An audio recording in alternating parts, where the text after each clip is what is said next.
उस रात अंजू और मनोज बुरी तरह झगड़े। मनोज अपने दोस्त के घर से पीकर आया था और अंजू ने अपनी सास के साथ झगड़ा हो जाने के बाद कुछ देर पहले ही तय किया था कि वह अपने ससुराल में किसी से डरेगी दबेगी नहीं। इन दोनों कारणों से उनके बीच झगड़ा बढ़ता ही चला गया। तुम्हें इस घर में रहना है तो काम में माँ का पूरा हाथ बटाओ। तुम मटरगश्ती करती फिरो और माँ रसोई में घुसी रहे, यह मैं बिल्कुल बर्दाश्त नहीं करूँगा। मनोज की गुस्से से कांपती आवाज़ पूरे घर में गूंज उठी। आज ऑफिस में ज़्यादा काम था इसलिए देर से आई थी, फिर भी मैंने उनके साथ थोड़ा सा काम कराया। अपनी माँ की हर बात सच मानोगे तो हमारी रोज लड़ाई होगी। अंजू भी जोर से चिल्लाई। उनकी रोज की शिकायत है कि जिस दिन तुम वक्त से घर आ जाती हो उस दिन भी तुम उनके साथ कोई काम नहीं कराती हो। यह झूठ बात है। झूठी तुम हो, मेरी माँ नहीं। नहीं, झूठी तुम्हारी माँ है। उस रात मनोज ने अपनी दूसरी पत्नी पर पहली बार हाथ उठा दिया। उनकी शादी को अभी 2 महीने ही बीते थे। तुम्हारी मुझ पर हाथ उठाने की जरूरत कैसे हुई? अब दोबारा हाथ उठाकर देखो, मैं अभी पुलिस बुला लूंगी। उसकी चिल्लाकर दी गई इस धमकी को सुनकर राजनाथ और आरती अपने बेटे बहू को शांत कराने के लिए उनके कमरे में आए। गुस्से से कांप रही अंजू ने अपनी सास को जली कटी बातें सुनाने में कोई कसर नहीं छोड़ी। जवाब में आरती कुछ देर ही चुप रही, फिर वह भी ईंट का जवाब पत्थर से देते हुए उससे भिड़ गई। मुझे नहीं रहना इस नर्क में। मैं कल सुबह ही अपने मायके जा रही हूँ। तुम्हारे माँ बाप का बोझ मुझे नहीं ढोना है। धमकी देने के बाद अंजू ने कमरे का दरवाज़ा अंदर से बंद कर लिया। ये मुझे कैसे दिन देखने पड़ रहा है। पहली बीवी चरित्रहीन थी, सो मुझे छोड़कर अपने प्रेमी के साथ भाग गई। अब ये दूसरी जो पल्ले पड़ी है बहुत ही बदतमीज है। अपने को कोसता मनोज उस रात सोफे पर ही सोया। अगले दिन रविवार था। आंखों में गुस्सा भरी जब 10 बजे के करीब अंजू अपने कमरे से बाहर आई तो उसने मनोज को ड्राइंग रूम में मुंह लटकाए बैठे पाया। उसके पूछे बिना मनोज ने उसे दुखी लहजों में बताया, मम्मी पापा सुबह की गाड़ी से मामा जी के पास मेरठ चले गए हैं। क्यों? चाय बनाने रसोई में जा रही। अंजू ने ठिठक कर पूछा। उनके जाने का कारण समझाना क्या मुश्किल है? मुझे जबरदस्ती कुसुरवान मत ठहराओ प्लीज। तुम्हारी माता जी ने मुझे एक ही चाल सुनाई थी। वे दोनों बीमार रहते हैं। घर से दूर जाकर उनकी कैसी भी दुर्गति हो तुम्हारी बला से।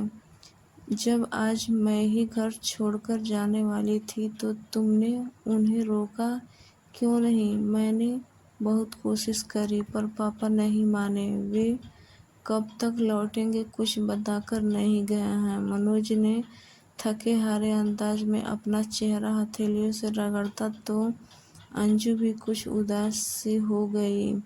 दोनों दिन भर सुस्त ही रहे पर शाम को उनका बाजार घूम आने का कार्यक्रम बन गया।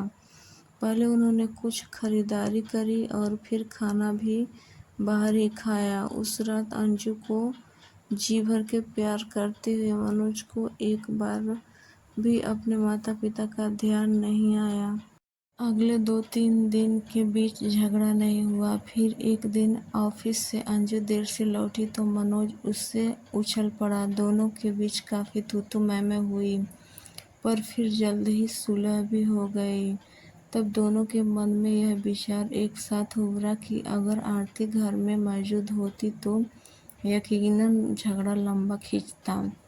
मनोज लगभग रोज ही अपने माता पिता से फ़ोन पर बात कर लेता। अंजू ने उनसे पूरा हफ्ता बीत जाने के बाद बात करी थी। उसने उन दोनों का हालचाल तो पूछ लिया पर उनके वापस घर लौट आने की चर्चा नहीं छेड़ी। देखो शायद अगले हफ्ते वापस आए। मनोज जब भी उनके घर लौटने की बात उठाता तो राजनाथ उसे यही जवाब देते, आशीर्वाद देते हुए आरती की पलकें नम हो उठी। तुम दोनों को भूख लग रही होगी, बोलो क्या खाओगे? बड़े उत्साहित अंदाज में अपनी हथेलियां आपस में रगड़ते हुए राजनाथ ने अपने बेटे बहू से पूछा, ज़्यादा भूख नहीं है, इसलिए बाजार से कुछ हल्का फुल्का ले आते हैं, कहा मनोज अपने पिता के साथ जाने को उठ खड़ा हुआ। बाजार से क्यों, कुछ लाना है? आलू मटर की सब्जी रखी है, मैं फटाफट पराठे तैयार कर देती हूँ, कह मामी रसोई में जाने को उठ खड़ी हुई। भाभी आज आप अपने इस शिष्य को काम करने की आज्ञा दो, रहस्यमय अंदाज में मुस्कुरा रहे राजनाथ ने अपनी सलहज का हाथ पकड़कर वापस सोफे पर बैठा दिया। क्या पराठे आप बनाएंगे? मनोज का मुंह आश्चर्य से खुला का खुला रह गया। पिछले दिनों तुम्हारी मम्मी से कुछ कुकिंग सीखी है मैंने, बस 15 मिनट से ज़्यादा समय नहीं लगेगा खाना लगाने में। तुम दोनों तब तक फ्रेश हो जाओ। अपने बेटे का गाल प्यार से थपथपाने के बाद राजनाथ सीटी बजाते हुए रसोई की तरफ चले गए। राजघर छोड़े, इससे बेहतर है कि हम तुम दोनों को अकेले रहने दें। हमें अकेले नहीं, बल्कि आप दोनों के साथ रहना है। अब आप पिछली बातें भुलाकर सामान बांधना शुरू कर दो। अंजू, तुम क्यों नहीं कुछ बोल रही हो? मनोज ने उन दोनों पर दबाव बनाने के लिए अपनी पत्नी से सहायता मांगी। आप दोनों हमारे साथ चलिए प्लीज, अंजू ने धीमी आवाज में अपने ससुर से प्रार्थना करी। राजनाथ जी कुछ फलों की खामोशी के बाद बोले, तुम दोनों जोर डालोगे तो हम वापस चल पड़ेंगे, पर पहले मैं कुछ कहना चाहता हूँ। क्या यह कहना सुनना घर पहुँचकर नहीं हो सकता है? पापा, अभी मैंने तुम्हारे साथ वापस चलने का फैसला नहीं किया है। मनोज, वापस तो मैं आप दोनों को ले ही जाऊंगा। हमसे क्या कहना चाहते हो आप? तब राजनाथ जी ने भावुक स्वर में बोलना शुरू किया। बहू, तुम भी मेरी बात ध्यान से सुनो। उस रात मनोज से लड़ते हुए गुस्से में तुमने हमें बोझ बताया था। तुम्हारी उस शिकायत को दूर करने के लिए मैंने खाना बनाना, घर साफ करना और मशीन से कपड़े धोना सीख लिया है। तुम्हारी सास से ज़्यादा काम नहीं होता, पर मैं तुम्हारा हाथ बटाने लायक हो गया हूँ। तुम्हारी सास का भी गुस्सा तेज है। मैंने यहाँ आकर उसे बहुत समझाया है। इसने मुझसे वादा किया है कि यह तुम्हारे साथ अपना व्यवहार बदल लेगी। उस रात मनोज से झगड़ते हुए जब तुमने घर छोड़कर मायके चले जाने की धमकी दी तो मैं अंदर तक कांप उठा था। उसी रात मैंने ये फैसला कर लिया था कि घर में सुख शांति बनाए रहने को अगर कोई घर छोड़ेगा तो वे तुम्हारी सास और मैं, तुम नहीं बहू। मनोज को अपनी पहली पत्नी से तलाक आसानी से नहीं मिला था। जिन दिनों केस चल रहा था, हम शर्मिंदगी के मारे लोगों से नज़र नहीं मिला पाते थे। उनके सवालों के जवाब देने से बचने के लिए हमने घर से निकलना बिल्कुल कम कर दिया था। वकीलों और पुलिस वालों ने हमें बहुत सताया था। वैसा खराब वक्त मेरी ज़िंदगी में फिर से आ सकता है, ऐसी कल्पना भी मेरी रूह कंपा देती है। तभी मैं कह रहा हूँ कि तुम दोनों हमें साथ ले जाने की जिद ना करो।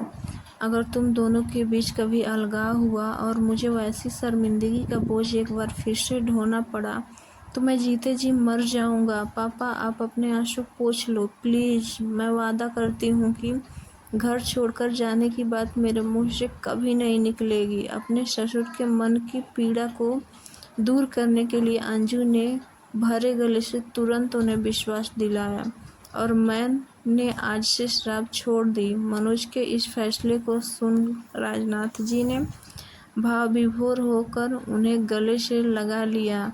आरती, तुम पैकिंग शुरू करो और मैं इस खुशी के मौके पर सबका मुंह हलवे से मीठा कराता हूँ। बहुत खुश नजर आ रहे राजनाथ जी ने अपने बहू बेटे के सिर पर हाथ रखकर आशीर्वाद दिया और फिर रसोई की तरफ चले गए। यह चमत्कार मनोज सचमुच बहुत हैरान नजर आ रहा था, क्योंकि राजनाथ को तो पहले चाय भी ढंग से बनानी नहीं आती थी और अब सब कुछ बनाने आने लगा। वाह रे बेटा, बहू का प्यार, मजबूरी आदमी को वहाँ झुका देगा जहाँ आप कभी झुकने वाले थे ही नहीं।